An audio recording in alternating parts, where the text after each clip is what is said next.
Hey, what's up, my special friend? All right, the moment has come.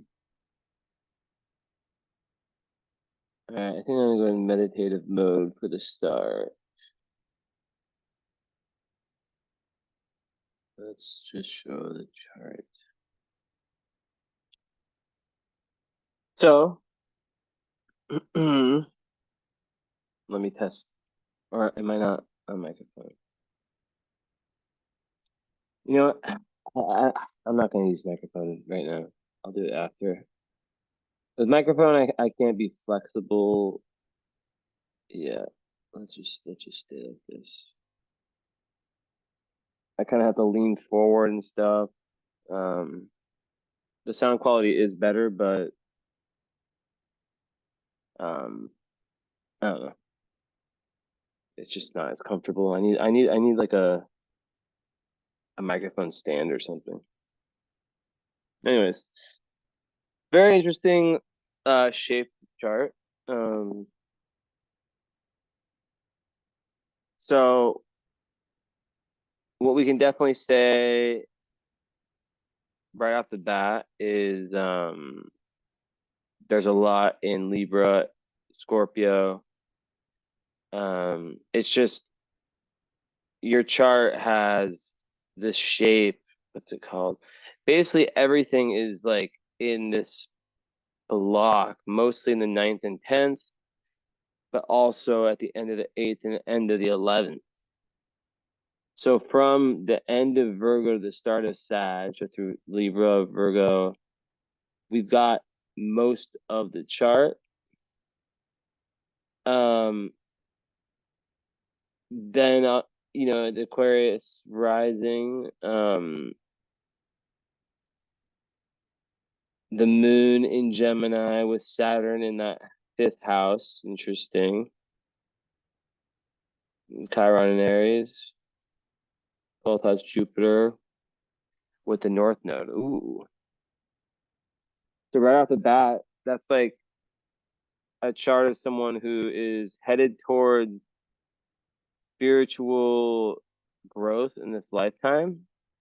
And they are spiritually connected and able to access, I guess what you could call higher realms of spirituality. And they're able to, the Jupiter there enables one to really, really feel protected and be protected. So, as you know, when you're in, when you're a spiritual person and you're there's a lot of risks, right? There's a lot of risks going on, and one of them is negative spirits, and um there's also there's just there's a lot that can go wrong, that can cling on to us, other people's energy, right? So Jupiter there is really, really good placement. And your North Node there, it's really speaking to your karma, your high karmic purpose being really based on finding finding yourself within the collective. It's about service, it's about compassion, it's about strengthening yourself in a way that is beautiful. Neptune, Saturn, Pisces, Capricorn, 12th house, um, Capricorn, it is really, really, really,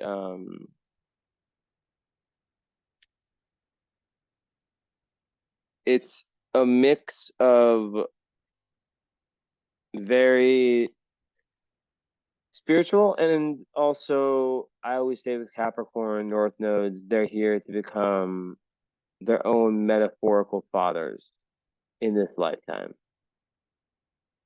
So with the South Node in the sixth in Cancer, the karmic,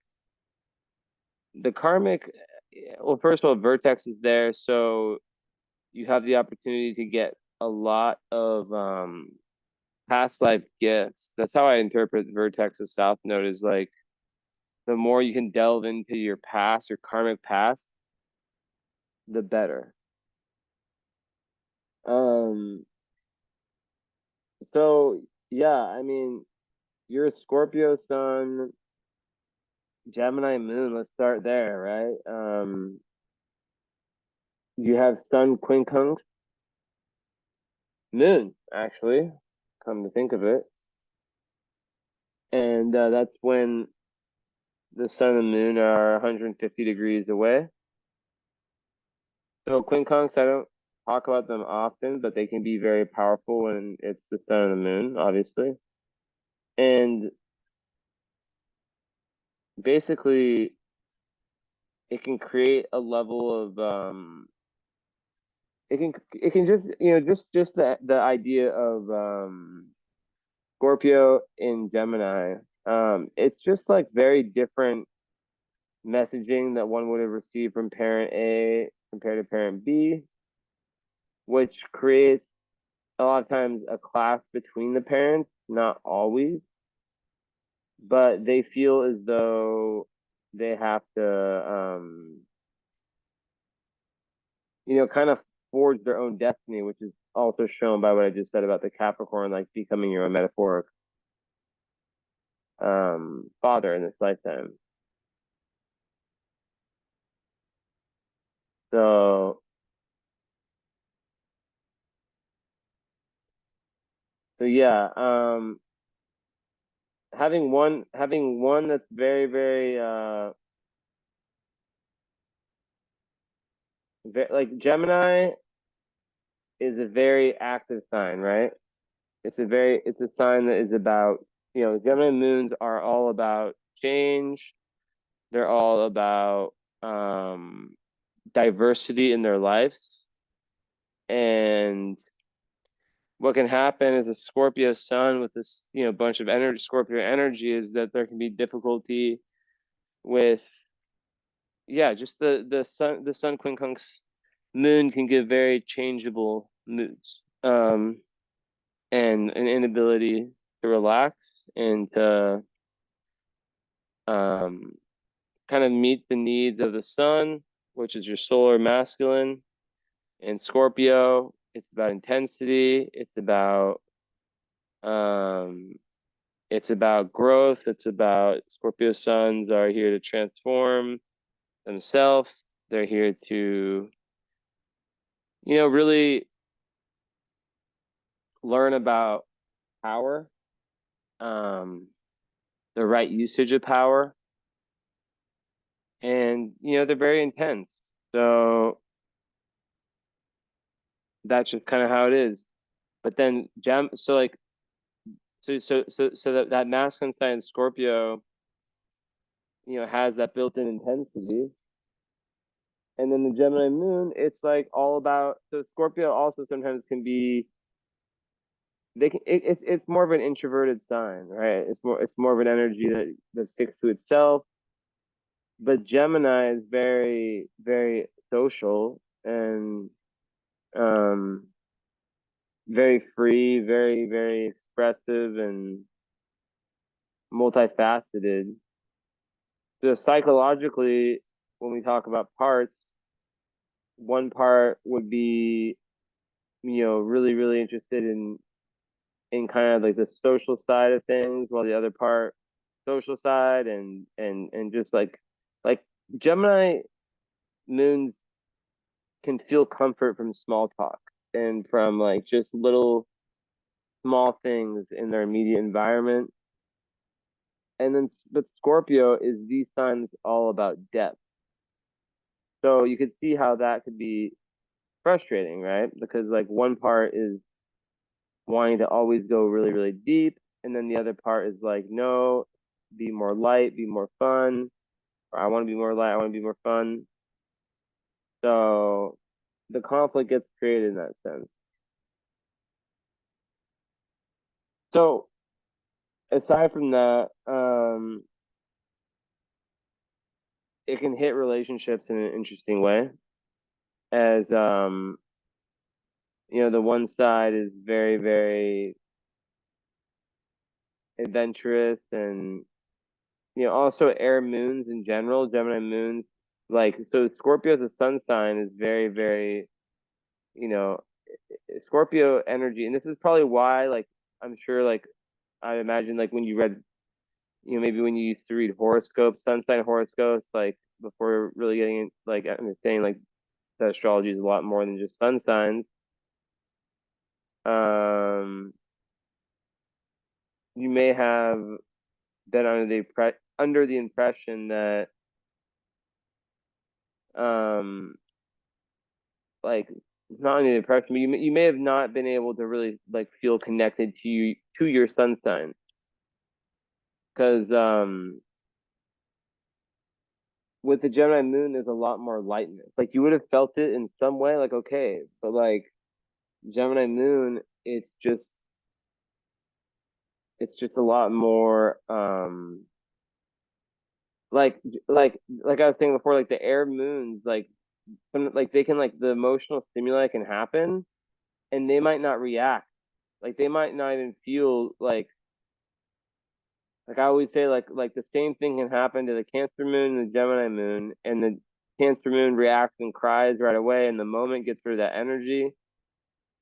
And the Gemini moon, it might take them 7 months to really fully feel it.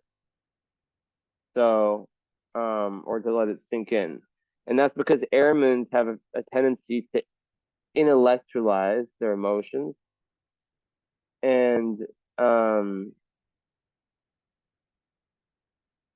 and think of them more logically than, say, like a water moon that's, you know, really emotional. It doesn't mean that you're not emotional. I mean, like, you still are a Scorpio. You still have a lot of Scorpio energy, right? Um, but it would just make kind of those two parts, right?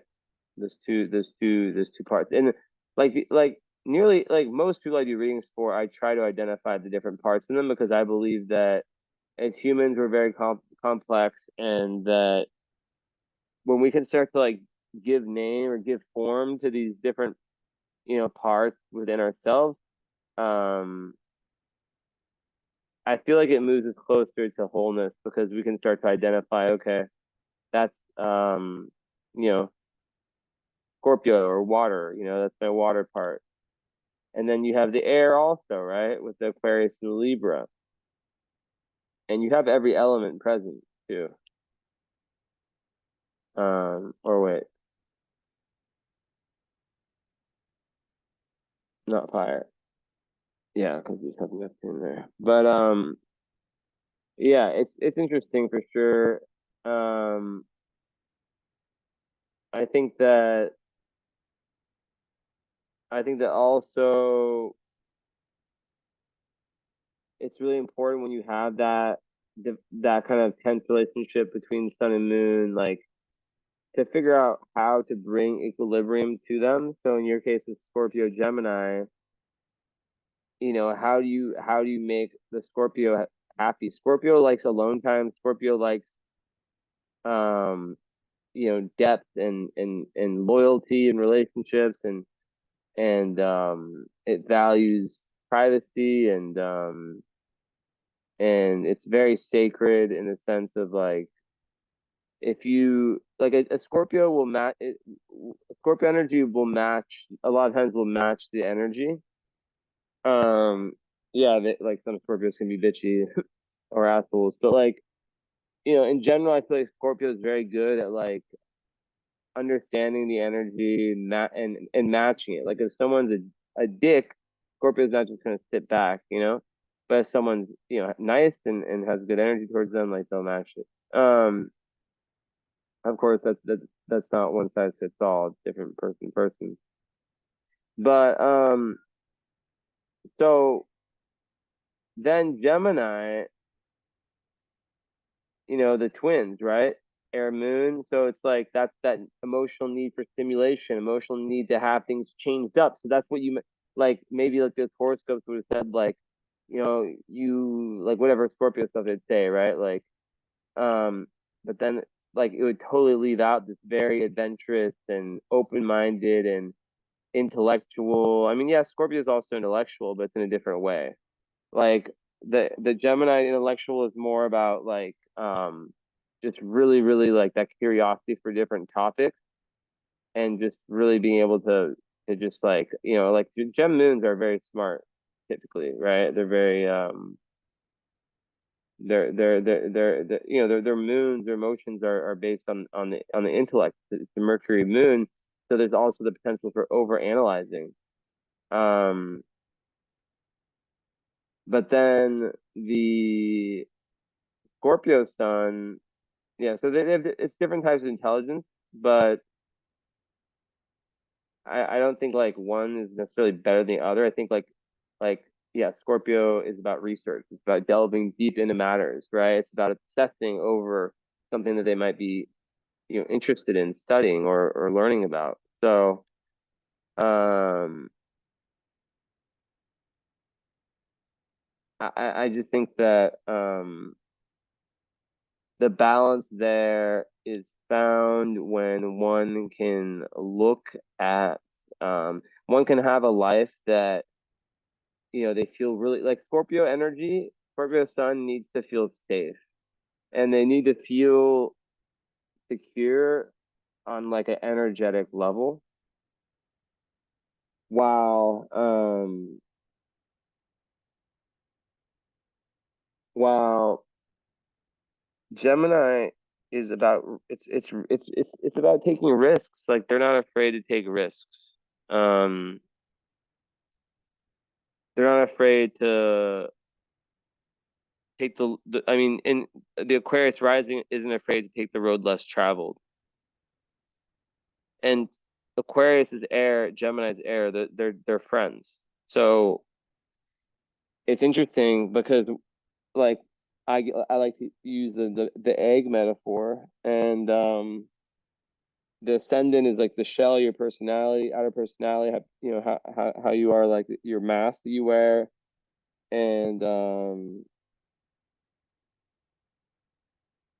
the white of the egg is the sun, and the yolk is the moon. So your shell and your yolk match each other. Um, but then the Scorpio is, you know, the sun, like the core essence of who you are, individuality. It's kind of different, right?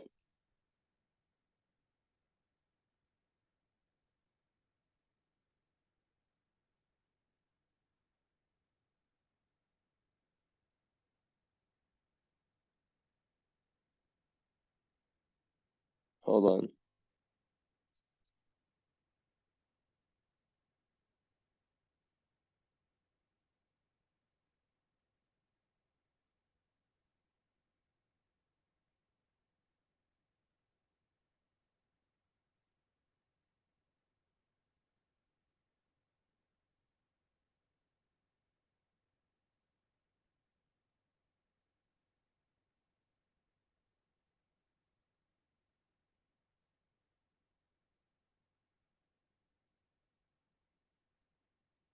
Hold on, hold on, hold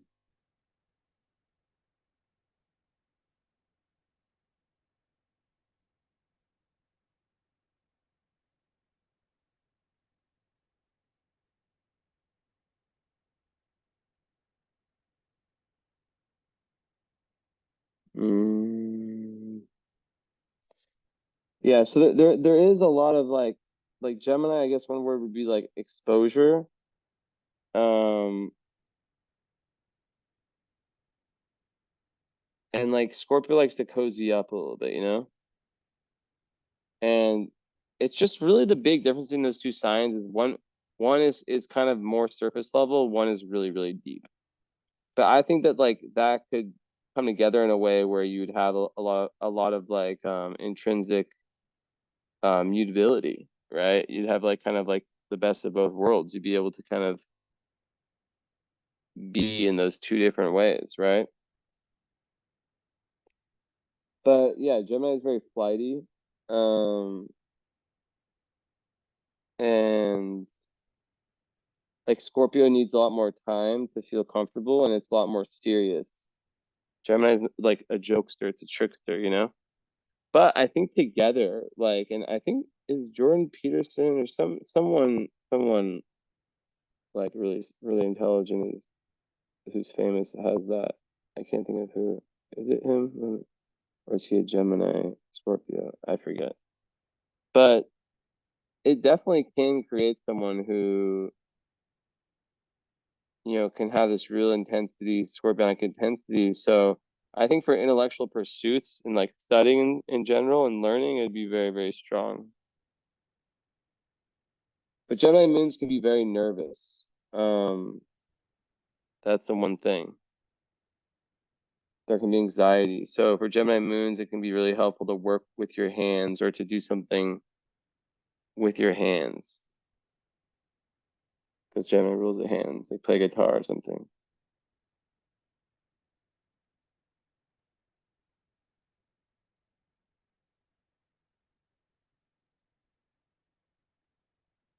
Hmm.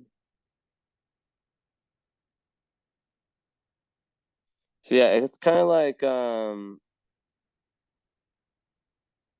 yeah, like the free spirit of Gemini moon has to deal with the kind of the restraints that are put up by the Scorpio energy, I guess you could say. Um, but also it gives like the freedom and then the responsibility, two sides, right? Um, so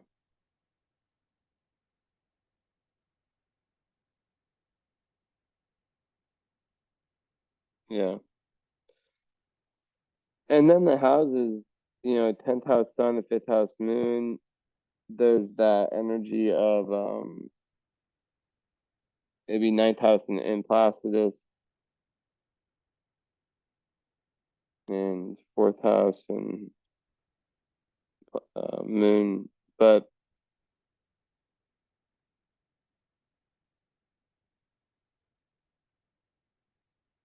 yeah. Um, I see that as like a big part of your life is your dharma, and it is about really, really putting a lot of energy into finding what your truth is so that you're able to move towards that. I think that karmically you've been someone who's been, who's helped people a lot and you're a complete sweet soul. Um, I also think that you've definitely you're trying to be more in your masculine energy in this lifetime. Like you're trying to lean into that because there's been like sometimes South Node in Cancer, I think, okay, it's ruled by the moon. And in this life you have like, a moon that's less emotionally led. So,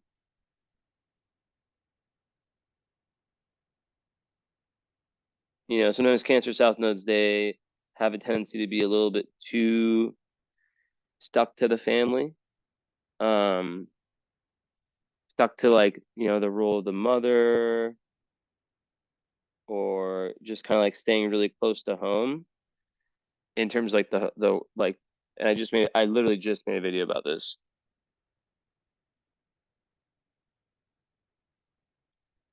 Like actually the video I just made, it's so appropriate for your chart because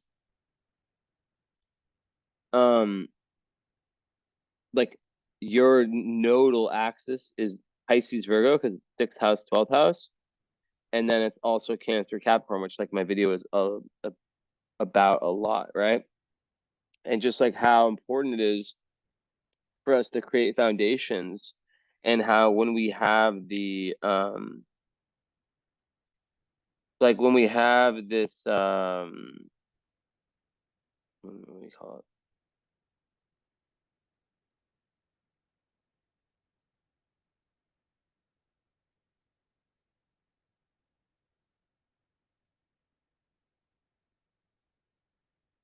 Yeah. So when we have this energy, it brings that up. Um, Hold on, sorry.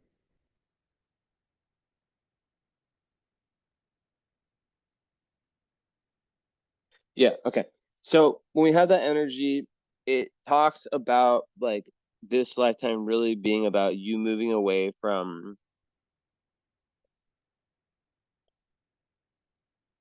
like potentially being like babied a little bit. Um,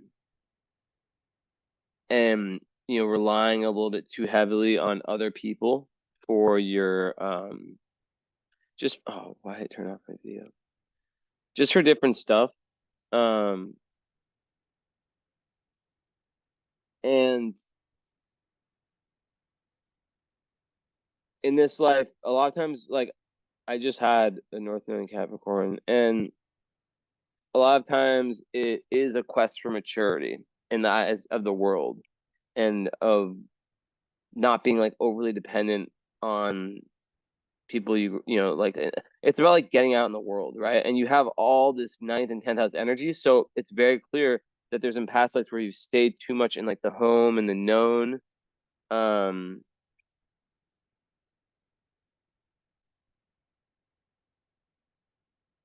and like South Nodes in Cancer also, you know they're nurturers, right? They're very, very good with nurturing. They're very, very good with like when it comes to security and creating that home environment. But it's like, okay, so now you know you have that home, right? You've created that internal home, physical home. Okay, so what it's about kind of like understanding that also you have different skills that you've built up. And um you know I see also karmically that you do have some karmic gifts. um but then there's some karmic holdups as well. And I think that like with that Uranus square nodes, like there's been a part of you that and even like with your nodes being quite, it's the axis of tradition and gender, right? You've been held back from your Uranian energy. So leaning into that, Uranian energy is all about it's Aquarius. It's about individuality. It's about you really becoming your own person based on you and you only, based on what you discover within yourself. And that was held back in past lifetimes. And also Mars squaring it. Um,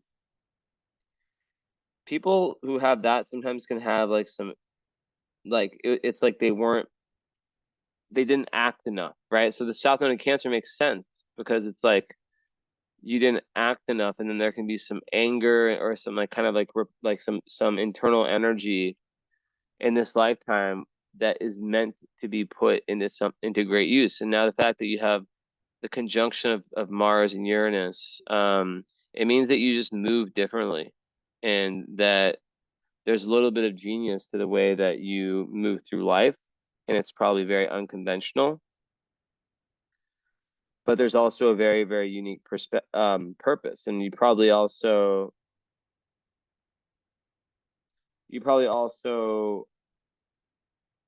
differed a lot in terms of how you differ a lot in like I mean, I don't know how people were around you, but like Uranus in the ninth house is very rebellious.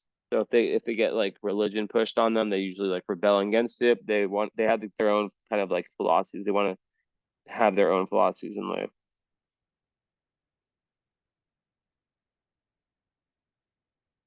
So it's no surprise that I get a lot of clients who have a lot of this ninth house Sagittarian stuff going on, because that's about finding higher meaning, That's what astrology is. Not everyone has curiosity. Um, so the concentration of energy in in these in this part of the chart is really speaking to the journey of 8, 9, 10. Because in Placidus it'd be all 8, 9, 10. And I can tell that in a sense zodiacal story,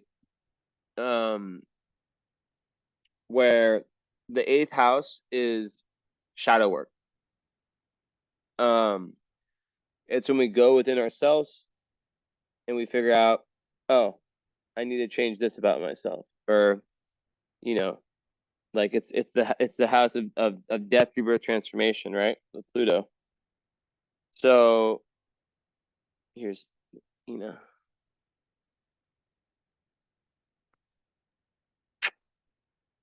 no, lay down, don't bite. You're too tired to bite.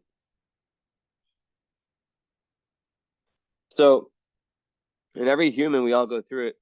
Like there's times in life where, and this there's like this is like a cycle of everyone's life. But then for you, you could think of this like as like a big key component to this lifetime. You go within yourself. You really conquer your own darkness. Um, then ninth house. That's about, and that's where there's a lot. You know, there's Pluto, there's Mars, there's Uranus, and then 10th house, and even the Sun if you're doing it Placidus, and then 10th house there's Mercury, Neptune. But yeah, like it the ninth house is about, and I made videos about this. I'm sure you've seen about like the ninth house is where we find our meaning. Like if I think that all that matters in life is having fun and just experiencing things, then my dharma, which is your 10th house, that's what you do with your life on a big external level, is going to be me traveling around, me, spending all my money on this. But if I feel like my ninth house, my meaning in life is having a family and all that, and blah blah blah, then my 10th house is going to look different. I'll probably, like I'd probably like be um more, have like a more like a career and all the traditional stuff, right? If I believe that the meaning in life is to save cats, and well, that's what I do. I'm just joking, but like I've got like 4 next to me right now, or actually 5, because Mika's over there,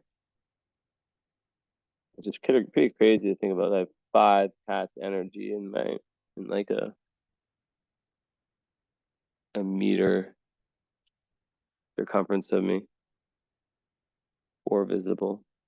Ina, Ina, Ina. You know your name yet?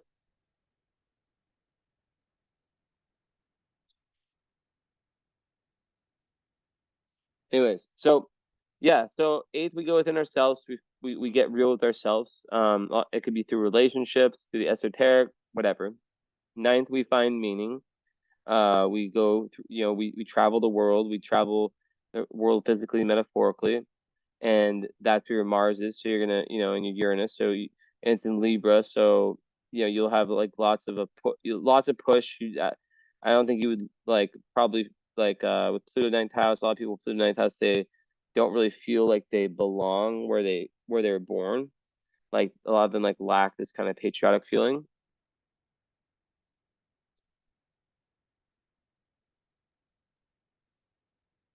So it's not uncommon for them to just have a lot of intensity when it comes to traveling around. They could become obsessed with traveling, obsessed with learning, and that's awesome.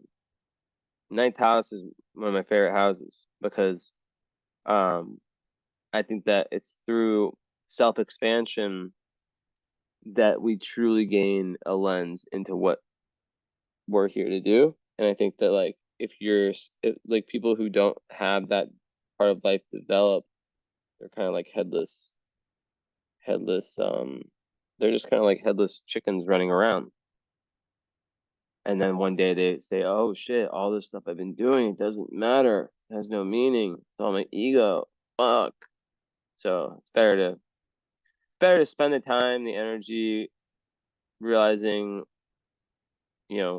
obviously we can't know everything, but at least getting a clue early on, or just at some point, like getting a clue, then yeah.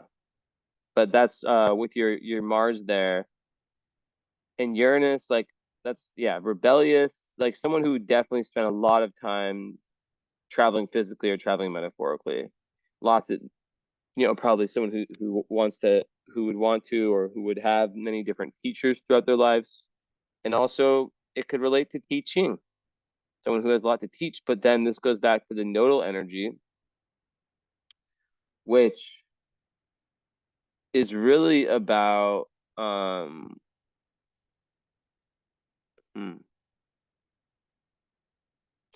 It's interesting because I feel like this lifetime for you, it's about confidence, and it's about how can you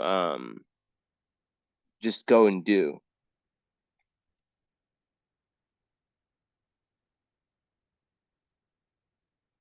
and not doubt yourself and not hold yourself back, because there's probably like lifetimes you're dealing with the karma of those lifetimes now, where you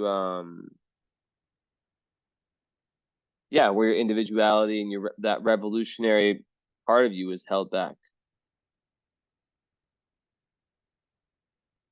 So you have Neptune opposite Moon.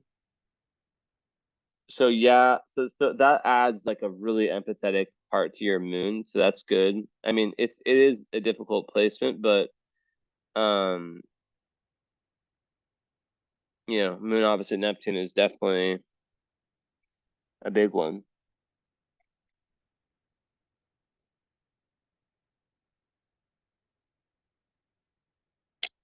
The one thing with that is you gotta watch out for scammers. You gotta watch out for like separating truth from fiction. You gotta watch out for boundaries with people and energy vampire types. Um, else like yeah, it really is about boundaries, and it really is about someone who needs to spend a certain amount of alone time, so that does complement the Scorpio. Um, or else they can really like, because you have Mars and Libra too, and that can be very, very like the lesson with that is that it's very good at diplomacy. It's a very healing energy. It's very good at like holding two sides, being the middle man or middle woman in any kind of situation. But it can also be really, really indecisive and people pleasing. So it's great, good for it can be good for business, like very good negotiating skills usually. Um, kind of good at like, and with all your air, really, really good at knowing understanding other people's perspectives. And yeah. Um,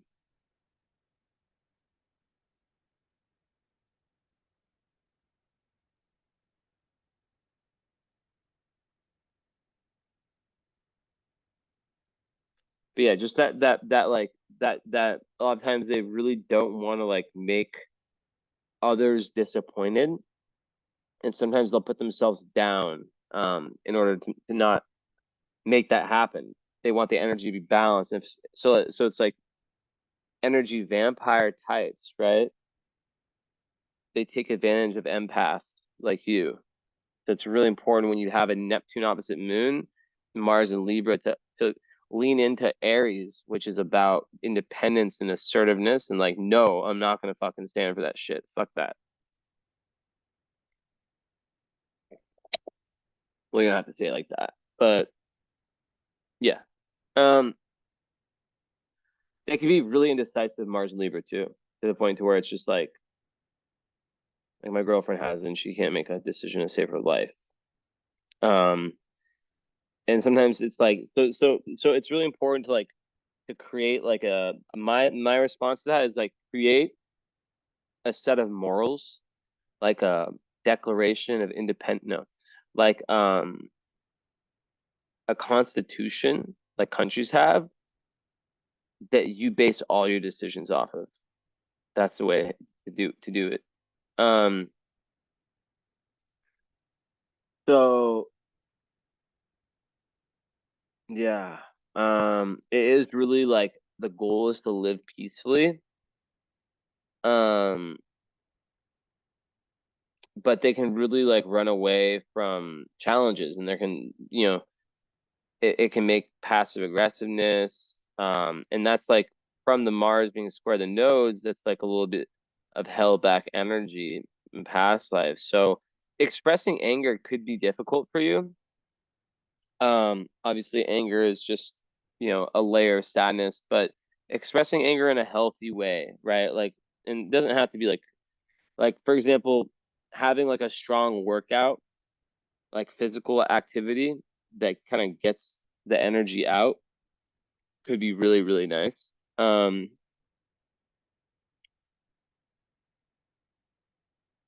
but yeah, overall, like they also are really, really fighting for justice, fighting for fairness in the world. Um, the Neptune Moon relationship makes your Gemini Moon more emotional than it would be otherwise. In fact, Moon opposite Gemini can feel emotions so deeply that it can be too much. And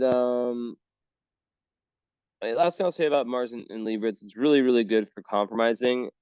It's good for relationships. Um, but yeah, they just have to kind of like have boundaries and make sure their partners, anyone they're with, is the right type of person. So yeah, with Moon opposite Neptune, your environment you live in is really important. And it's very easy to lose your identity if you're like too much in around other people in a certain place. Like, it can create an escapist. Um, and that can create kind of like an emotional instability where it's like there's like a difficulty in seeing your own emotions. It's super creative, um, but there can be this lack of like of this like kind of difficulty in truly seeing the self, and that gets easier through service or through a creative process. Um, let's see. So yeah, it's really important for you karmically to know that you can succeed without the help of others in this lifetime. Um, and like, people will try to climb over someone with the moon opposite Neptune if you allow them to, right? So it's like self-confidence um is something that a lot of people with that, and like identity is something that people with that need to work on from a young age. Um, And what can also happen too is that people with that can underestimate themselves professionally. So let's say they're amazing at what they do, they might undercharge. Um, but yeah, it's amazing like for like any kind of profession, right? Very, very helping and patient. But I think working alone is best.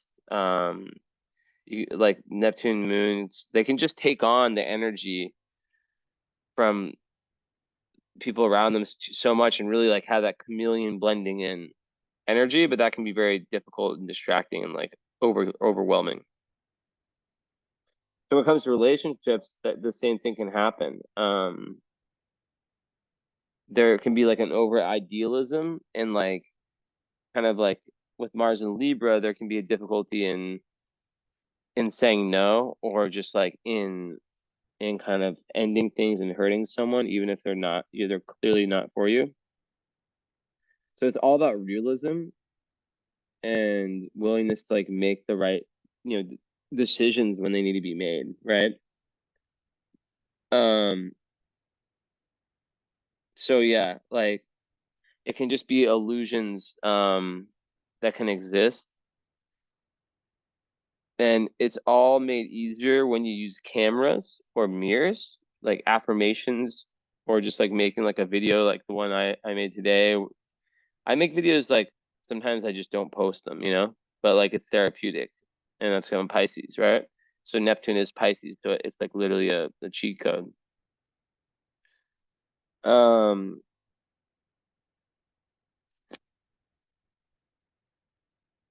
but yeah, there's just lots of misunderstandings that can come up with this aspect. And just lots of confusing emotional feelings. But all these aspects get easier over time, and I think this one, it boils down to like over imagination, over idealization, over sense, and just like being like really sensitive. Um, like someone might say like something very innocent, like how are you today, or like what are you up to, and just to start a conversation, there can be like the potential for someone with that, as a random example, to like take it too far, or like to not take it too far, to like really like overanalyze it, right? Um, and like paranoia can come up, thinking, or maybe you're thinking they're showing romantic interest when they're just, it's just like that's the type of frame of example. But then with the Scorpio energy, that's pretty good at analyzing and keeping things real. So I think that helps with that. But yeah, I think like the idea of deception has to be looked at. And it all comes from, yeah, just increased self-awareness, and differentiating between, intuition and, or yeah, truth and fiction, intuition and that, things, yeah, like that are imagined. Um, and also with communication, just like making sure that like people like understand exactly, because you might be like more abstract minded, and when you don't like really making sure to ask like clarifying questions too. Um, and yeah, just like the whole protection, energetic protection against negative influences is so, you know, important, because that the opposition does create one as more susceptible to being deceived. Um, don't join a cult. And watch out. Yeah, also poisoning. Neptune rules poisoning, so better not to mess with substances. Um, so yeah, it's interesting your moon's in the same house as Saturn, because Saturn in the fifth house, a lot of times it can be kind of a buzzkill. The moon in the fifth house, Gemini loves it there. Because the fifth house is the Leo house. It's all about fun. It's all about creative expression. And then Placidus, of course, it's in the fourth house. So then it's about the home. It's about the inner self. It's about why does this keep turning off?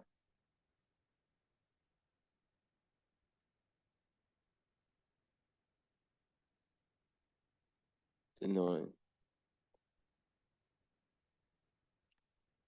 But yeah, so yeah, Saturn in the fifth house is like the moon in the fifth house. I have it there too. Emotional need for self-expression, emotional need for creativity, emotional need for inner child, for being in the inner, in your inner child, for just kind of being a kid and having fun.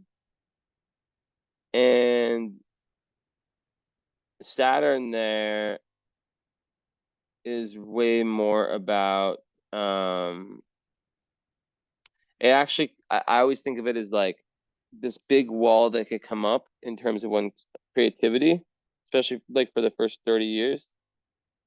And it can make, it can be, the good thing about it is that it can make one like, well, I guess the difficulty with Saturn fifth house is that it can be a buzzkill when it comes to just having fun and letting go. You know, stay on my lap. Like, But after 30, it gets easier, like everything with Saturn. And and it's about taking like creative risks. So yeah, fifth house Saturn, people can definitely turn their hobbies, the things they do for fun, into the things that they do for work. That's like the highest energy there. And go up here. That's like the way to really make the best out of it.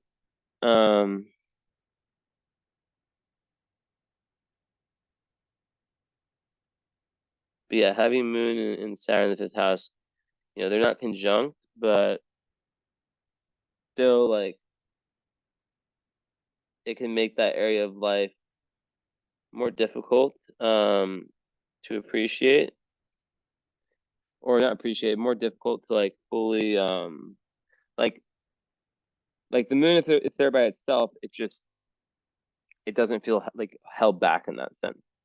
But yeah, fifth house Saturn can definitely have that kind of like inhibiting effect on being able to like, because a lot of times people like had families where they there was like a lack of fun early in life, um and then it's more hard to like just play, so they have like to work hard on being able to like allow themselves to just be in that playing and that just not not caring type way. Sometimes they'll even like structure their creative work. um but yeah, like I said, the best way with that is to turn yeah, whatever's fun, like be an artist or something, but there's that need to take that creative risks. um yeah, and Saturn and Gemini are just like very logical thinkers, disciplined workers that are versatile. um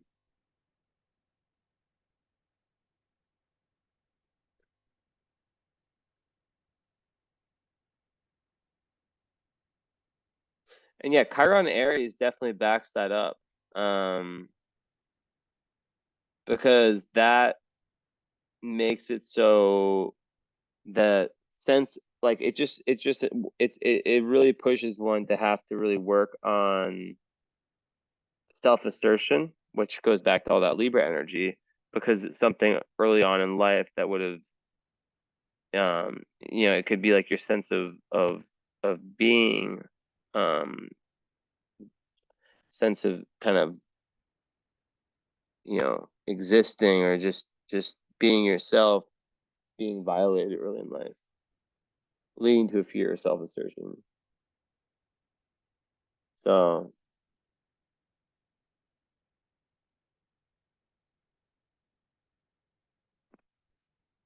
yeah.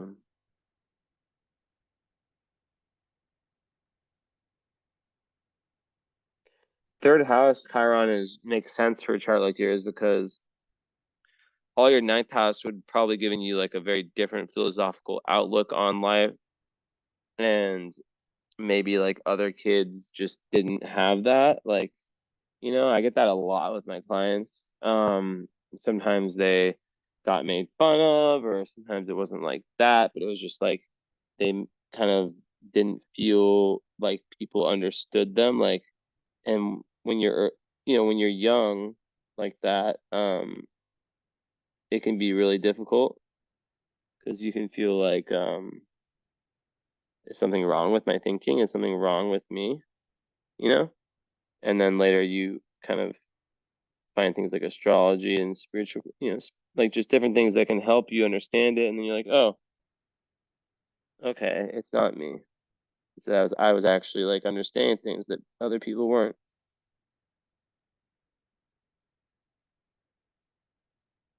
I'm petting the white cat right now.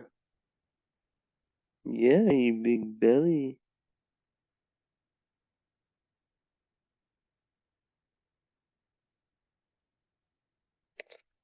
So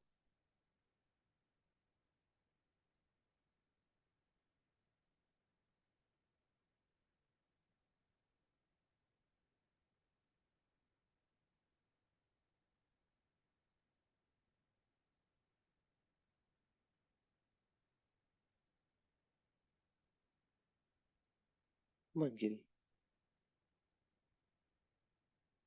Come on.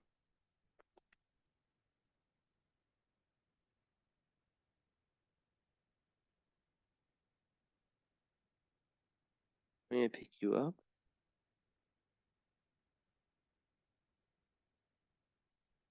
So yeah,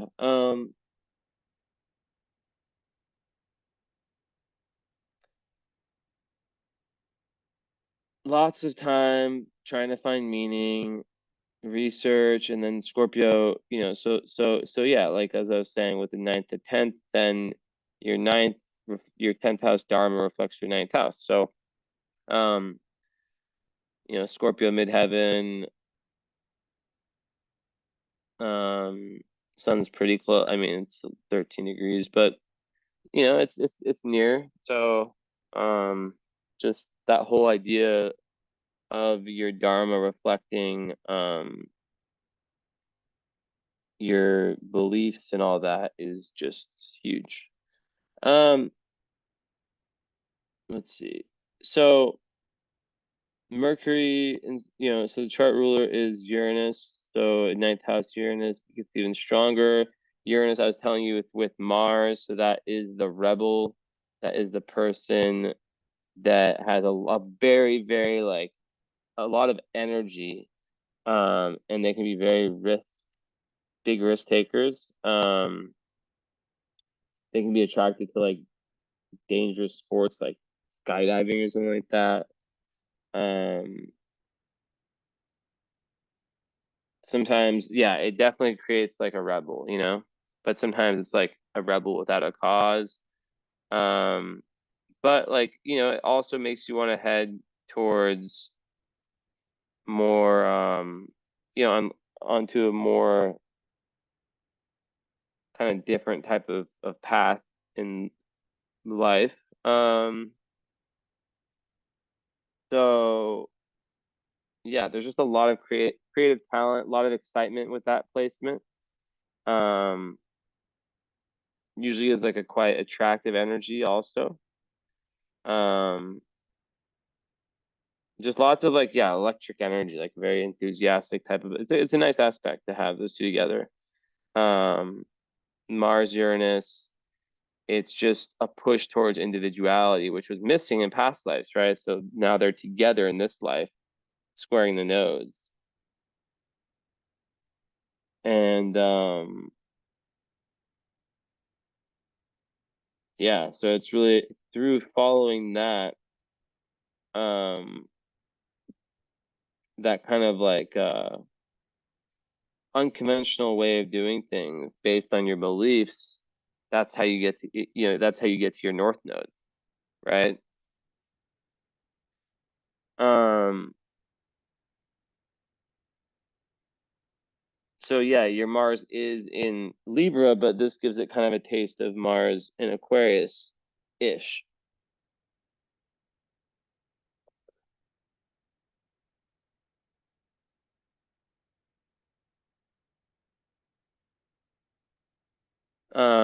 It's like Mars in Libra / Aquarius kind of,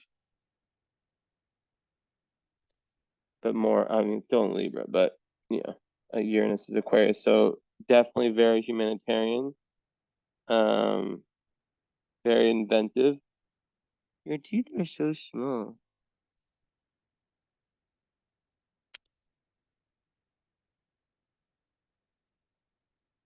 This cat, when she opens her mouth, you can't even see her teeth. She's so white. She looks like she's like a toothless cat. And these cats get in the most insane. It's literally like I don't watch UFC like that, but like I cannot like get enough of it. I'll show you her. Like it's like even though she's losing a lot, um, like she's not getting like it's not like they're hurting each other. They're just like wrestling. Like she'll like make noises, but like she's purring like right after. But it's literally like I don't know. It's like as exciting as sports to watch these cats fight because like the double Aries actually goes crazy, and then she's a little. They're probably, they're born like a few weeks separate. Um, but like I don't know why I've never seen two cats fighting where it's more entertaining in my life. Because she's so sweet and chill.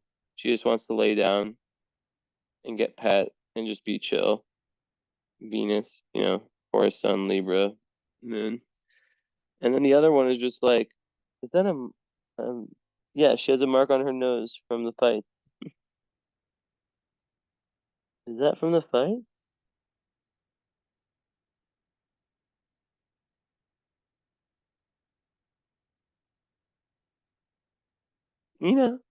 Or no, she's way too tired.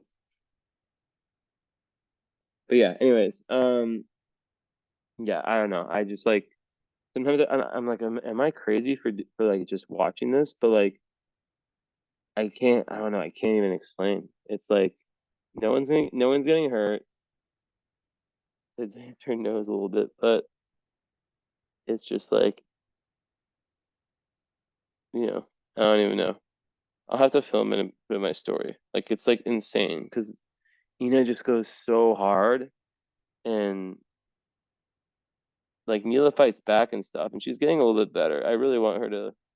She's just not. It just shows the astrology. Like Aries is just such a crazy, just like Mars attack, kill you energy, and then Taurus is all about peace. Libra is all about peace. So she's just like a complete peace cat, and this cat and her sister, not blood sister, just a cute little angel psychopath slash psychopath.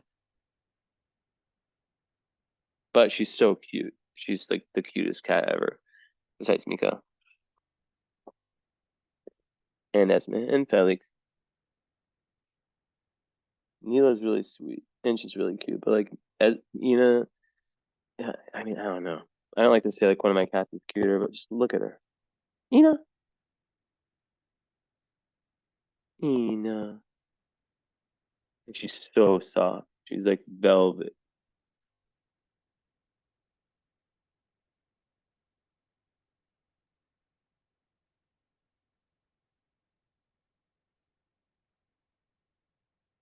Ina. Okay, enough cat talk.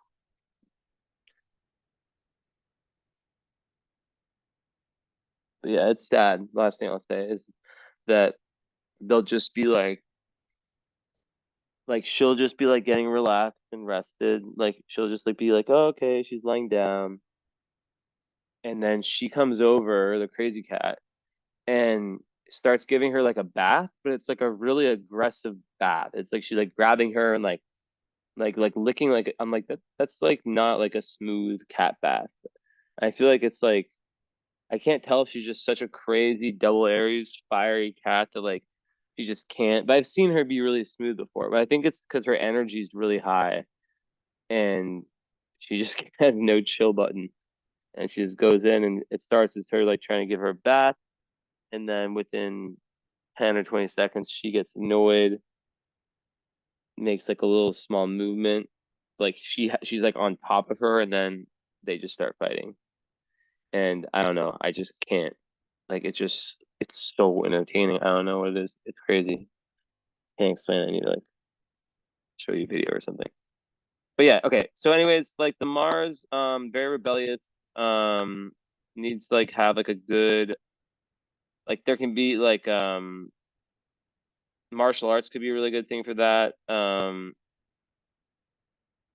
There can just be like these really big downloads too, and like kind of just like bursts of raw like energy, like times of really intense, just like boom, like I have an energy, I need to focus on this, and boom, and just like I don't know, like it creates an exciting life where these things can just happen.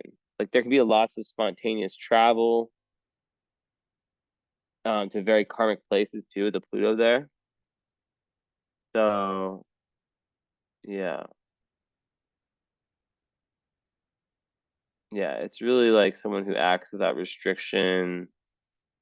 But like, and when it comes to family life, it would probably make someone want to like have like maybe even have like a different like philosophy around family.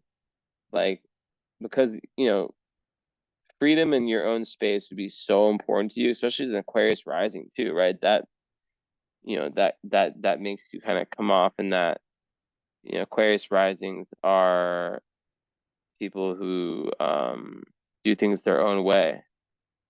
They're not like followers at all, you know? So that's like a big theme in your chart.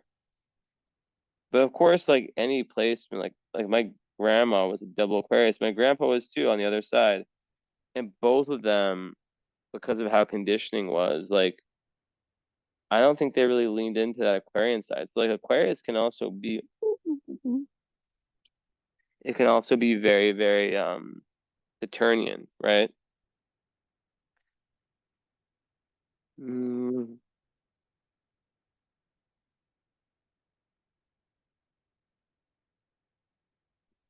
you're so cute. You're so cute, but when your sister's fighting you, I just can't stop watching. Mm.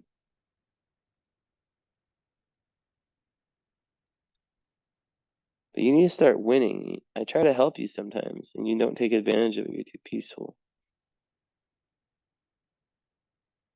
Then I see her chase her down. Okay, no more cats. What's that? Yeah, so mm, hmm, interesting. You've got Venus with the nebula, so that's like, the truth seeker, the person who's really in the eighth house also. So like having Venus in the eighth, Jupiter in the 12th, that makes sense why you're into spirituality. And it's a lot of really great. It's like you have like double lanterns in like the two houses that matter the most when it comes to understand the esoteric and the occult. You have Venus and Jupiter, the two most benefic planets. So you have like special access to what most people don't see at all. Um, Now a theme in your chart also, like with Venus square Saturn, is a very difficult one. A lot of people with that, they won't get married or have their best relationships until after the Saturn return. Um, why does this keep turning off? So yeah, they really need to like Venus is about self-love, right? So it can really just kind of make it like obstacles around self-love and yeah, just like kind of difficulty with being assertive in relationships and standing your own ground, like lots of karmic lessons to learn. They get learned in relationship, but really have to do with you and your own self-love, right? um because there is that fear of confrontation that comes from the Libra Mars too, and oftentimes it does come from like, you know relationship with the mother or father, which the quincunx, that's kind of still like the squares, like in the opposition, where it's like you're here to blaze your own path and not be like parent A or parent B. Um, and that's also part of your, North Node and Capricorn journey to create foundations for yourself and to be your own metaphoric guide and masculine kind of, to not rely on other people, and maybe you have to be your own parent, the parents of your parents, right? Metaphorically. Um, yeah, so it's all about leaning into high Libra energy, which is about relating to other people and not being a pushover, but also, like just communication in general. And also with the opposition of the moon and Neptune, not like really taking your time to decipher situations and people and any big decision. But the good thing about Venus and Saturn is that when the karmic relationships arrive, they're very faded, and you have Venus trine nodes, so that would indicate like, that there is some good karmic energy with respect to, love life stuff, and even like past life gifts and art and whatnot. But yeah, like with Venus square Saturn, it's like just like, very, very faded when those things come around. And that's the thing also with Venus in Virgo is that sometimes their expectations, like eighth house Venus, like there can also be like hidden creative talents that can be there, um, that can exist. But yeah, like it's just very much about there can be like secret love affairs. Um, but also very intense, um, like a very secretive lover. Like I don't think like I don't even know like if you're married or if you're single, but like I wouldn't know. Like an eighth house Venus person like would rather share that side of their life, or not share, hide. Yeah, so definitely hasn't to reveal that in front of, society. Um, so yeah. And it's just like a lot of commitment in relationships, right? And Saturn square Venus, yeah, it's difficult, lots of setbacks in early relationships. So once self-love is learned, then Saturn is the glue that keeps the relationships together, Venus. Um, yeah, and this also gives lots of healing powers. So is your Jupiter there. Um, that's really important not to have like affairs when you have that, right? And it can kind of like bring extra marital um potentials, not like you doing it, but like um situations that might come up that might be tests. That's very eighth housey. So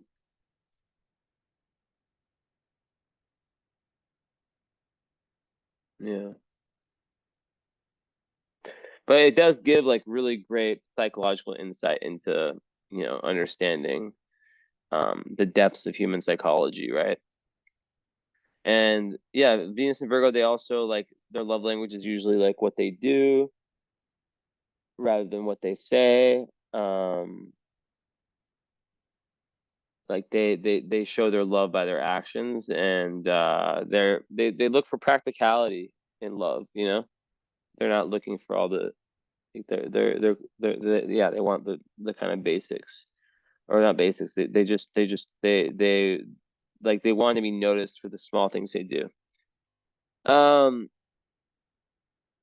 and yeah, part of fortune's there too. So like the more that you delve into yourself and peel the layers like an onion, the better that is for you and like it's also just a sweet spot for you where like being of service and having like a really healthy routine, like that's also really good for routine. Venus six in Virgo. Um and just also really good for like cleanliness, organization, service, obviously. It makes someone love to be of service, love to help people, animals. Um so yeah.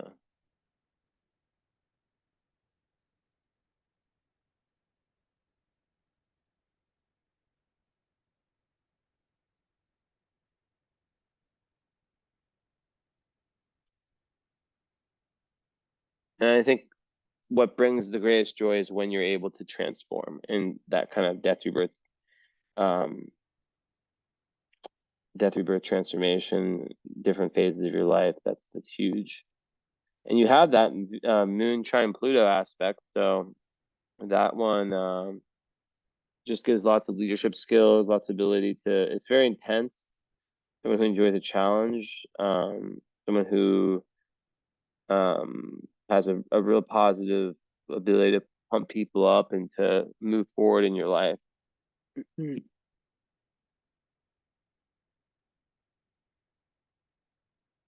Sun sextile Jupiter, that's a very fortunate one. For just people liking you pretty much. And also for you getting lots of chances to expand your mind. Um, So yeah, I mean that's any Jupiter sun or Jupiter moon is very good. It's really good karma. Like lots of good luck, good timing, opportunities, good for money too. Gives a very like contagious, like positive energy that can like really lift people up. Um, and it doesn't like prevent hardship and disappointment, but it helps you overcome setbacks. Like because you can see, and this goes to the ninth house, like challenges as opportunities, as opposed to just like bad things. Come on, kitty.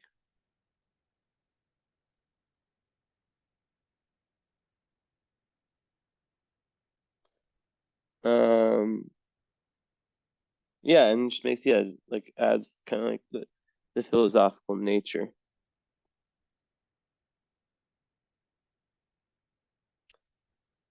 Let's see.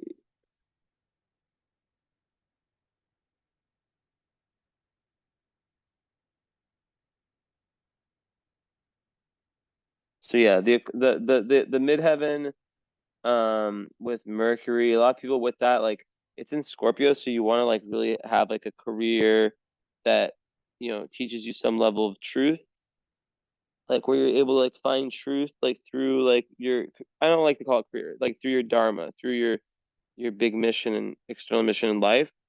Mercury, like people like Mercury and midheaven people can like literally have like career like two careers at once. They can be very versatile. They can any kind of career that like anything that involves like speaking, like sales, like writing, anything like that, like being a speaker, a teacher, like there's so much, right? Any kind of thinker, but also there can be like the person who has like multiple careers, right? Obviously Scorpio is fixed, but Mercury creates a kind of mutability.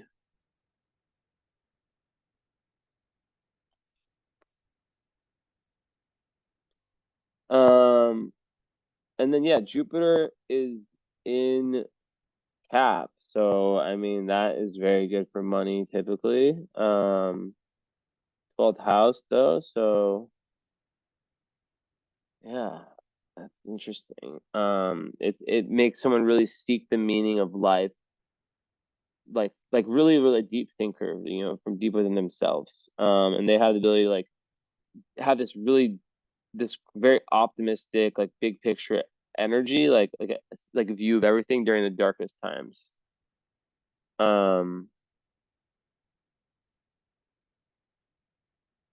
yeah, a lot of times Jupiter and Capricorn, like they wanna really be seen like they're very. It just makes all the Capricorn like maturity, like they're usually quite conservative, very driven, very responsible, like all those things, like you know, um, become bigger, right? Right, whatever sign Jupiter's in, this things of that sign become like big, right? So, yeah.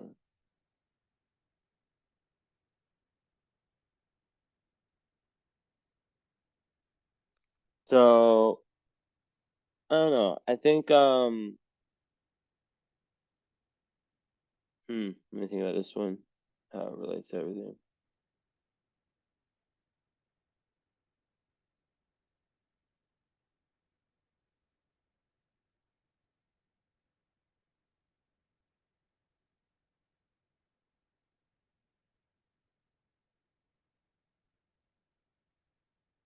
Yeah, it's just about like it's very good for business.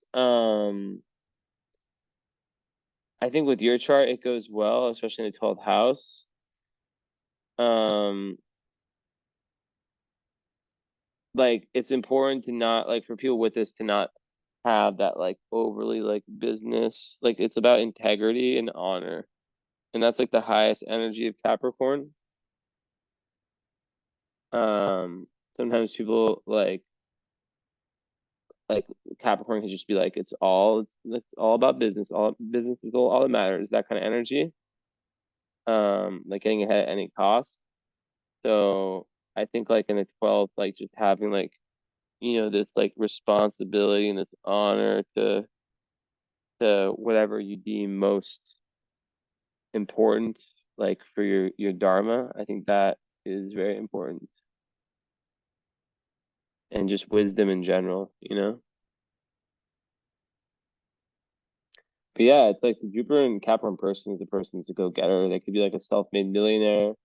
They have vision. Um, they know how to work hard. They know how to be patient. They can kind of like lay out a plan and go towards it, in time. And yeah, like Jupiter is also about more and more and more, right? And Capricorn is about achievement. So you see how those two could come together. But you have to watch out for burnout, you know. Now your rest of your chart doesn't really have this perfectionist thing, so I don't think you have that as an issue, but you know, like overworking. But I think like with your moon, the fifth house, it's just important that you're having fun, that your work is kind of reflecting you in some way.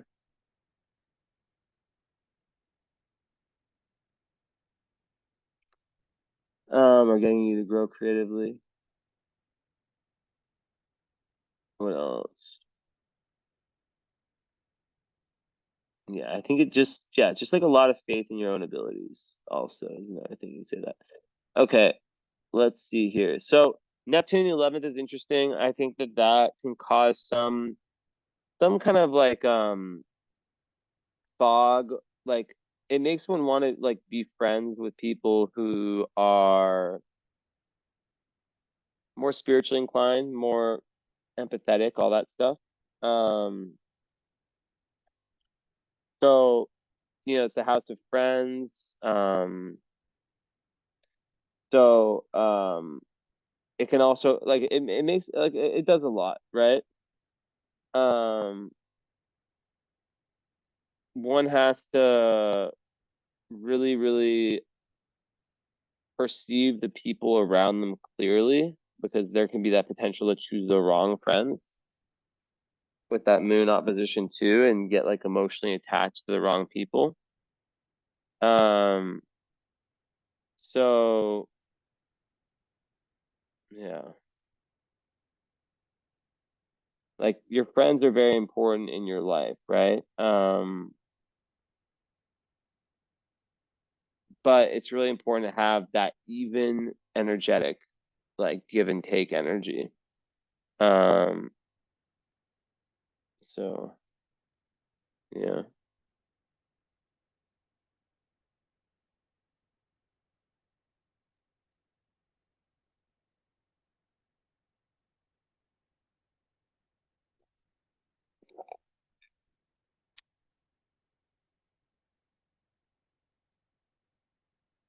Also with Jupiter in your 12th, there's a lot about like manifestation and just being very aligned with your higher self, and your intuitive abilities.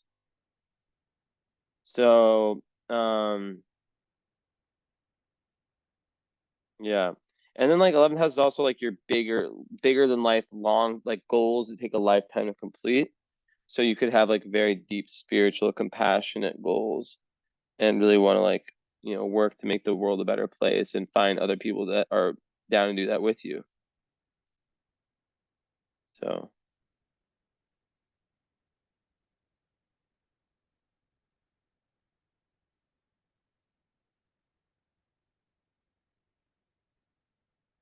yeah.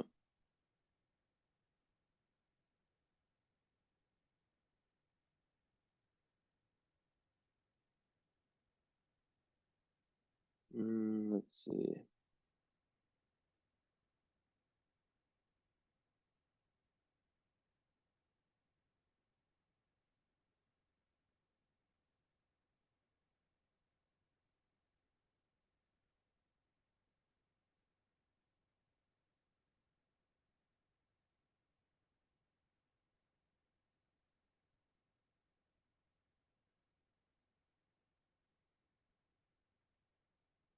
Yeah, and I think it speaks also to like the need to like develop. the strategies, like with your North Node and Capricorn, like for your spiritual goals, the step-by-step strategies it's going to take to get there. So yeah, and it makes people not like afraid to like have like friends that are a little bit kind of different, you know? They just care that they have good hearts and that they don't deceive them. That's the most important thing. And that they're like, yeah, like it's also really important to set up boundaries with friends when you have 11th house Neptune. Um, so yeah, I don't know what I'm trying to think of other stuff, but that's all. Yeah, very good for it's a it's a dreamer, right? So it could be very talented at different different things, music, anything. Yeah, I pretty much said everything I can say.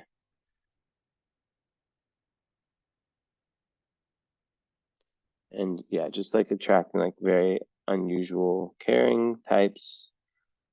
And just, yeah, the groups you join, it's very important to have join the right ones.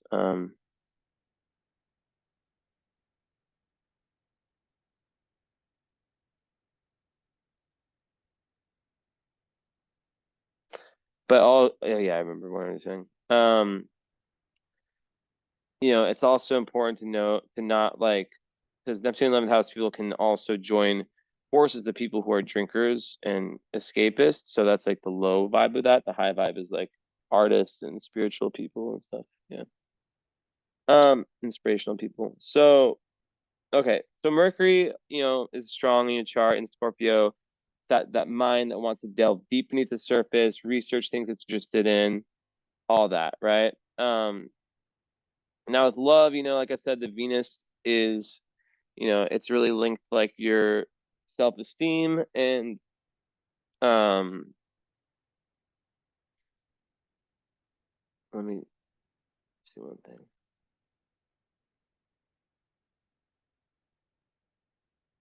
So yeah, it's really linked to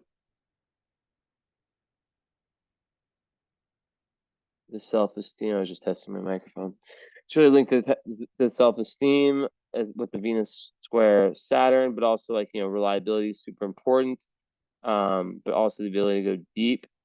Um, and just with all that Libra energy, really important to have balance and fairness in relationships, but also lots of freedom as you are someone that's very deep. But then as a Gemini moon, with opposition to Neptune, it's once again just the importance to have the right person. I know it sounds very corny, very, very general, but it definitely makes sense. And like because is very possible to to choose the wrong person. And then to feel like you can't escape.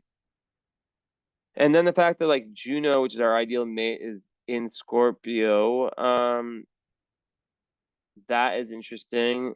I have that one too. So that makes like you really want this deep depth. That kind of speaks to the eighth house energy there too. Um, and just like really wanting someone who's willing to, to go through um yeah, willing to go through the transfer like the to deal with like a level of emotional intensity when needed. But then the Gemini moon also needs a level of fun. So it can't be like overly serious. And then like just with the Scorpio Gemini, like that's something in itself. It's like how, you know, it has to satisfy both of those very different sides.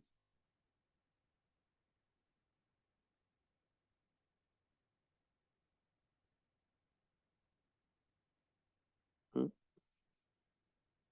And Tammy Robs.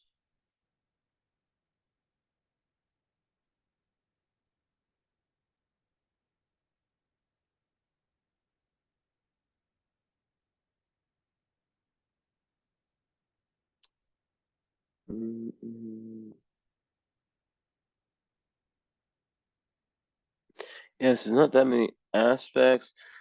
Oh, nice. So yeah, Venus, Neptune sextile. That's just like very good with words, knows what to say in the right time. Mars trine to like kind of appease people. Mars trine Saturn, that's very good for like being able to work in a very disciplined manner also. So exciting and disciplined. Um, okay.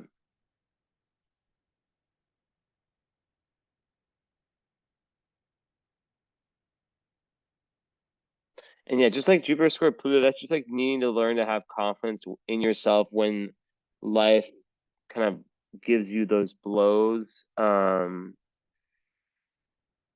There can be this like big range from like overly confident to like underconfident, right? And it's always somewhere in between, in the middle of that, that is the answer. Um, yeah. So I think back to the love stuff. I think also when you add the North Node in there, it's like I just think that like I told House North Node definitely needs some alone time. I think that's, or just like where they can really feel like they can think. So it's just like the ability to, to have that structure too, to have the foundations, like the person in Scorpio and Juno needs to feel like home, metaphorically. Now, also Black Moon Lilith in Scorpio, another one I have. It's just like the dark side, the dark side of our personality that comes out when we're at our lowest vibe in Scorpio. I think it's like, you know, when provoked, I feel like it just makes people know how to really like um fuck people up psychologically, like with words, like they know exactly like what kind of hurts most. And if it's lowest, it can be like someone who like when they're at their lowest vibe, right? This isn't a planet, it's just a potential. Like maybe use like emotional manipulation, control to try to like, it all comes from like a fear of letting go, the fear of abandonment, if that exists. So yeah. So yeah, there's like that fear of loss with that also. Like sometimes the Scorpio Black Lilith can like turn everything into like a winning or losing situation. Um, and it can be really hard for them to like let go of unhealthy situations too. Um, so yeah, can like letting go can be really hard. Um, there can be a fear of death and fear of loss, but also like a desire to like with the Scorpio energy to really want to investigate death and understanding like life after death, past lives and stuff like that. Um, and a lot of times people with this will find partners that need to be saved, which is actually like usually a projection of their own need to be saved. Um, and yeah, the integration comes when we understand the difference of when we are persisting because we don't want to lose something or someone, or because we really want to have something, right? Um, like ego versus like fear of loss versus true heart is kind of how I break that one down.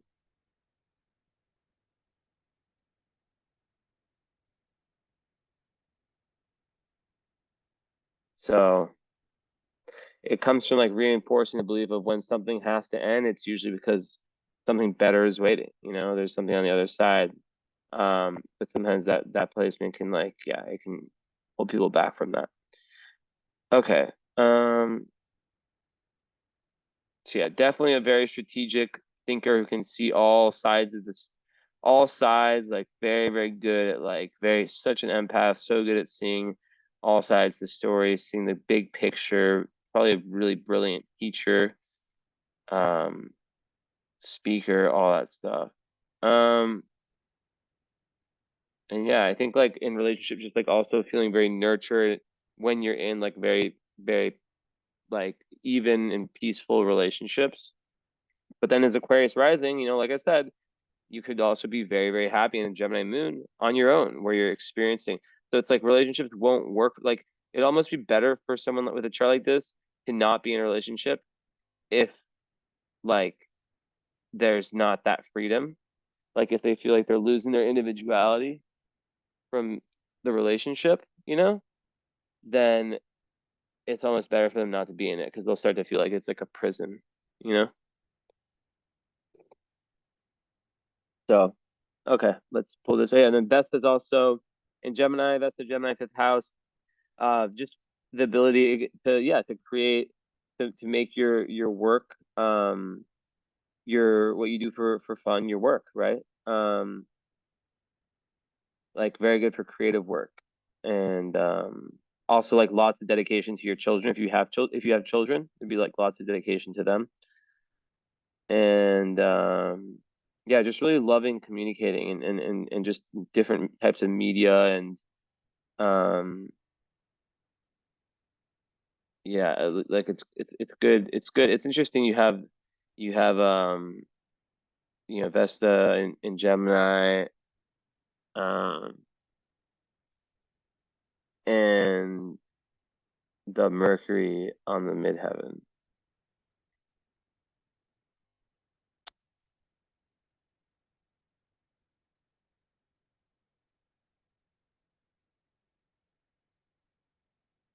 Because Vesta is like where we really can like show our talents, and it's kind of related to work, like commitment, dedication. So in Gemini, I think that yeah, it's just about being versatile, but then it's like, and just like that journey like of discovering everything and like the world surprises and just going and going, right? Um, so yeah, just really good with like self-expression through words or through art, and good at persuading, right? And communicating in general.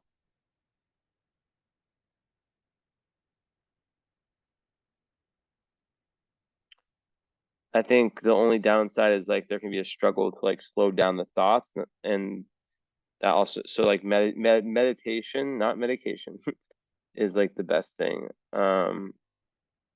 with a lot of your placements, to be able to slow down.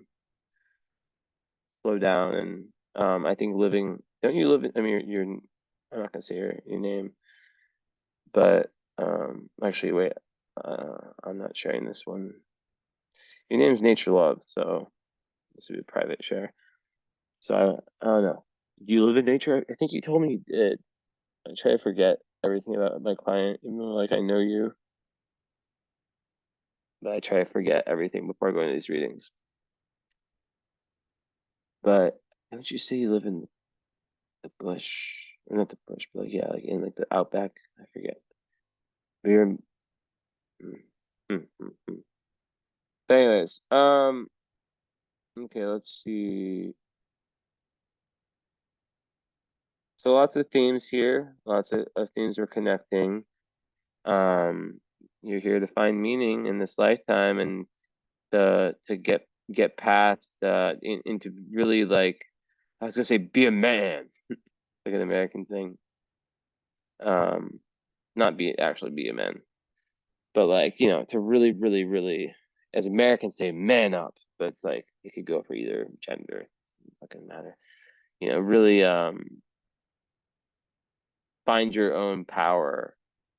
Really, really find your power. And then of course there's just all this other energy which I've been talking about. Um, let's see, with asteroids and fixed stars. Oh, you have Eros rising. Um,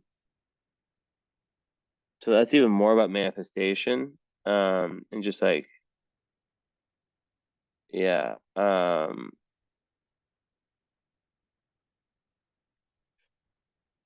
Very passionate. Um,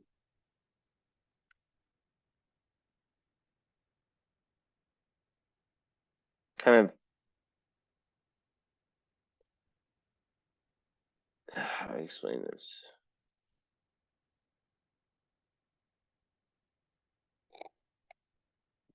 Eros is erotic. I mean, it's in the fucking name. So usually people who had that rising, like they can kind of express that part of them quite easily.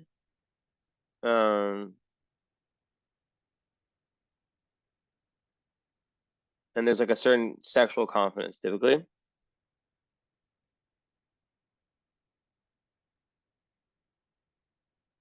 And yeah, there's a certain ease to express that part of the personality.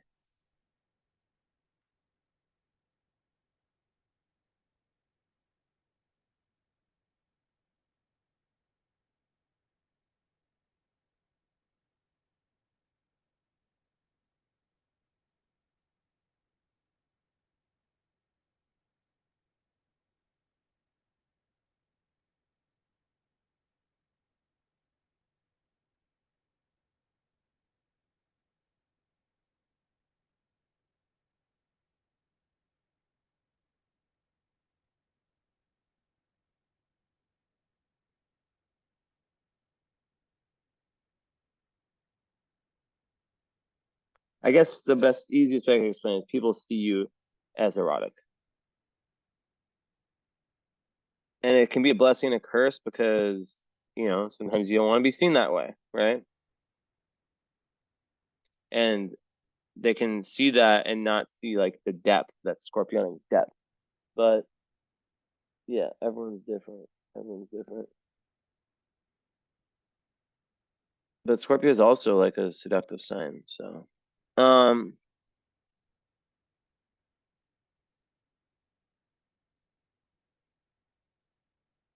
I know what that is. 655, 925.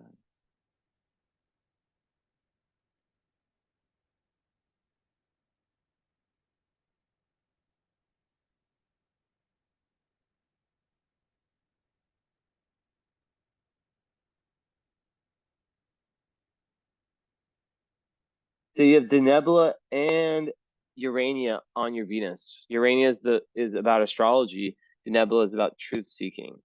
So that's what that really makes sense why like really like esoteric truth seeking. Um so that makes sense. And yeah, you could have like something to do with astrology.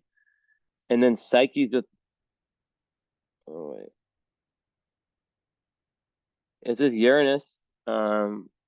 So yeah, there's just like that really like, activation of the desire to really go deep into this and understanding like the human psyche and all of these.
So yeah, it's Quara's on your sun, and I think that is about, being confronted with new realities and um just that being like a big part of your and different perspectives and just like that being a big part of your dharma in this lifetime is having different perspectives thrown your way. Um, so it makes you very perspective perspective perceptive, or actually like it gives you a wider viewpoint than others, and you're able to really like kind of create your life. Like I always talk about, like you be the artist of your own life, right? That really fits and tailors to you perfectly. just really creative at finding solutions, and that's also like very true. Yeah.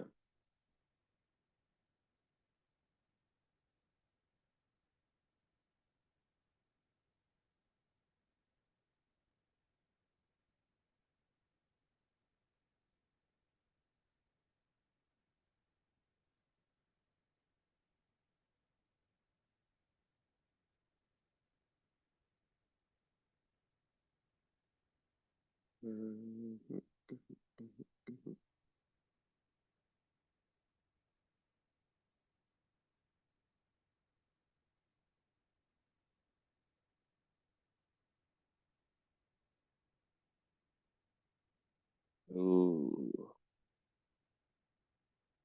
So you have the last thing I'll talk about is you have Serpentis, which is like a lot of people. It's Unukalai is the asteroid with your Mercury.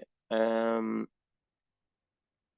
that's one of the most difficult asteroids in astrology. So it can actually be difficult. That one can create difficulties with employment, like business, professional life. Um, it's just all about honor though, because like this is an energy that can be, um, you know, turned upside down. So it's really about honor because there can be like lots of turbulence in the professional life. Um, Also like people that have it, Hillary Clinton, Joe Biden. I'm looking at the list here. So Kim Kardashian. So it's like you see that there are some. Those are just examples of people who are very dishonorable. Um, but also there it says danger of bites from poisonous animals. And I know that you did your. That's all I know. I know you did your outer. That was your job. So um, but serpentine is really really it's kind of like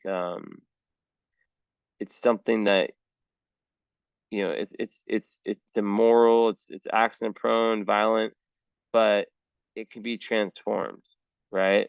Like a lot of people have like with this like on like different placements can have like like can be criminals and stuff and that's like immoral, but it's with your Mercury. So I think that there's just a need to kind of go and confront like the darker sides of one's thoughts and stuff. And you're just such a bright light that I think that you've taken on more of the spiritual route of this placement. But like the chart, you getting a reading when you're 25 is a lot reading different than you getting a reading. I don't know how old you are. I can't do the math. Actually, I can, but 18 plus. Yeah. So wait, how old am I? Like 51, right? Am I right? Yeah. But like you see, like that's the thing. Like so with all these aspects, all these difficult things, it's like um I don't know, like imagine like if the same reading happened when you were like, I don't know, let's say 22, it's still I still if I could go back in time and be, born 10 years before you or 5 years before you or at the same time as you, like I still would have been saying all this the same, you know? So it's all about how your free will acts with this. But yeah. So yeah, lots going on here. I feel very good with this. I gave you everything I got. I'm just gonna look at it a little bit more just to see if anything pops up. But yeah, there's not too many aspects. So um, there is what one could call a grand trine, but like ascendant is not really a point. So, but it's ascendant. But I still like we'll talk about it. It's ascendant, Uranus, and Saturn.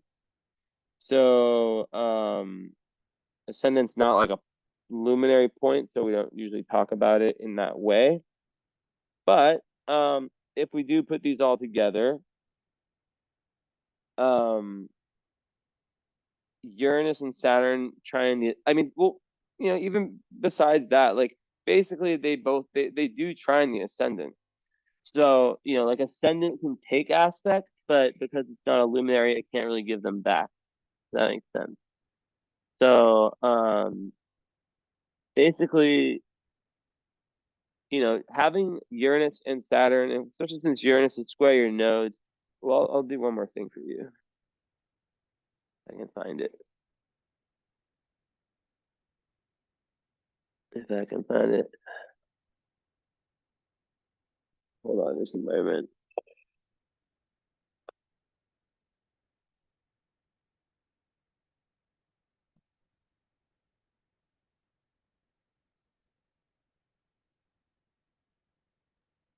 Yeah, but like overall, like a lot to think about with this reading. It's like how how is that how do you integrate like the sun and moon stuff, like that's a whole topic in itself.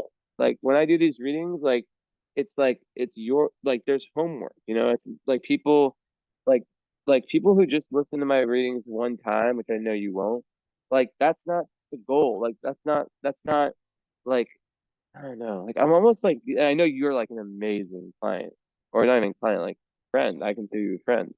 um like you've been so supportive. It's crazy. And you're so cool in my life. And yeah, I honestly really appreciate it. Like you stand out. Um, you stand out from the crowd. But yeah, like fuck, I just totally forgot what I was saying. Oh my God, that was so stupid. I was talking about your chart and that you need to. Yeah, yeah, yeah, yeah.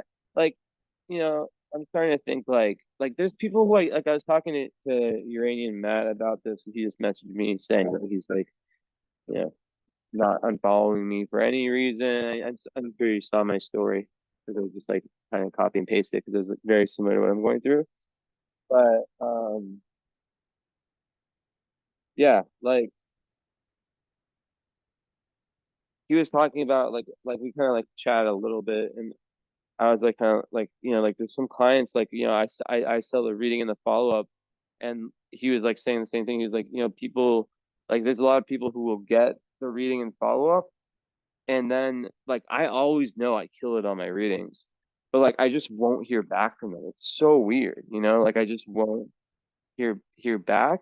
They just disappear, and it feels a little bit disrespectful. Like I don't feel disrespected because I choose not to.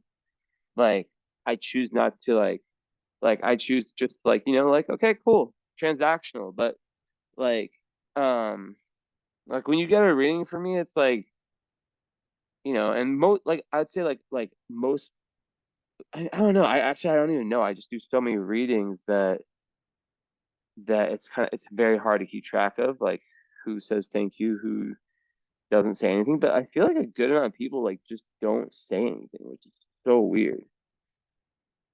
And I just wonder, like, are my readings too like yours was easy was like I'm not gonna say I went easy on you, but your chart's not like yeah, there's difficulties. And one other thing I could go into more is like um guys chill, not yet. Just the potential like just like sun quincunx moon, also there's that real potential for like the mother and father to have had some discord and potentially like a divorce or just really not seeing eye to eye. But yeah, so like there's difficulties in your chart balancing things out, but like I don't know, maybe I just go really hard and people are just like, fuck, not really, I don't even know. Or some people, they're just living that fast life. They get the reading. I don't know. It is what it is. But yeah, that's kind of the lowdown. So North Node in Capricorn, um, Saturn ruling your North Node from the fifth house. Your creative destiny is linked to your spiritual one. So intermingling those together is one of the best ways. But anyways, it was a pleasure, and I'll talk to you later. Ciao.